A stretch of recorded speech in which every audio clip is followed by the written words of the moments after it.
Dikisahkan pada zaman Nabi Sulaiman, hiduplah seorang lelaki sederhana dan pohon besar di samping rumahnya. Di atas pohon itu menjadi tempat sarang burung merpati yang sedang bertelur.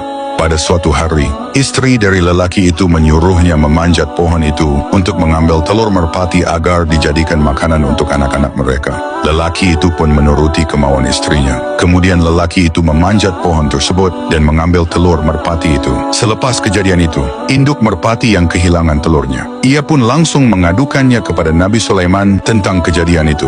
Mendengar hal itu, akhirnya Nabi Sulaiman memanggil lelaki itu dan menasehatinya agar segera bertaubat. Lalu lelaki itu berkata, "Wahai Nabiullah, aku berjanji, aku tidak akan mengulanginya lagi." Lalu di kemudian hari, istri lelaki itu menyuruhnya kembali agar mengambil telur merpati itu. Wahai suamiku, panjatlah pohon itu, dan segera ambil telur merpatinya. Wahai istriku, aku tidak akan melakukannya lagi, karena Nabiullah Sulaiman telah melarangku agar tidak melakukan hal itu lagi. Sang istri pun tak henti dan terus membujuk suaminya, sehingga suaminya pun menuruti kemauan istrinya. Kemudian lelaki itu mencoba memanjat pohon tersebut dan mengambil telur merpati itu.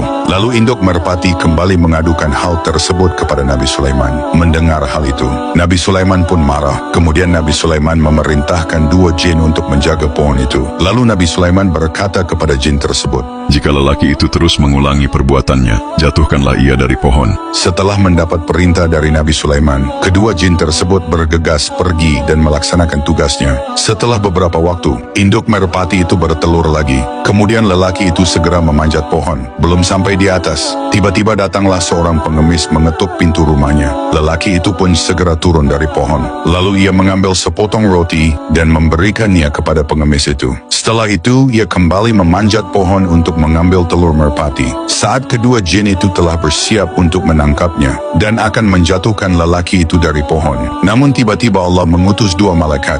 Lalu para malaikat pun menangkap kedua jin itu dan melemparkannya ke arah timur dan ke arah barat. Lalu lelaki itu pun selamat. Kemudian induk merpati kembali mengadukan kejadian itu kepada Nabi Sulaiman. Dengan marah, Nabi Sulaiman pun memanggil kedua jin itu.